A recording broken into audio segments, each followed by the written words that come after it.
অলপ গৰম কৰিম, লাহে লাহে অলপ গৰম কৰি তাত অলপ মৌ-জল মিহলি কৰি আমি খাম।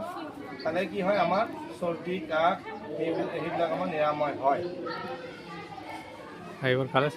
আৰু এইটো যে বিকশিত ভাৰত বৈদ্যাসনত আমি এইটো এটা সৰু এটা প্ৰজেক্ট লৈছোঁ, আৰু ইয়াৰ কাৰণে আমাৰ বিদ্যালয়ে চৌহদতে আমি সেইখিনি গাছ মানে সংৰক্ষণ কৰি ৰাখিছোঁ।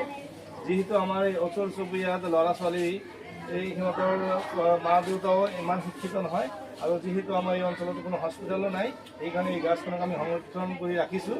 আৰু ইয়াৰে মাজে মাজে আমাৰ বিদ্যালয়ত যদি 2-4জনৰ কেতিয়াবা এনেকুৱা অসুবিধা দেখা পাওঁ, তেতিয়া আমি বিদ্যালয়তেই এইখিনি তৈয়াৰ কৰি সিহঁতক খাবলৈ দিওঁ, আৰু ইয়াৰ উপকাৰো আমাৰ বহুত দেখা পোৱা গৈছে।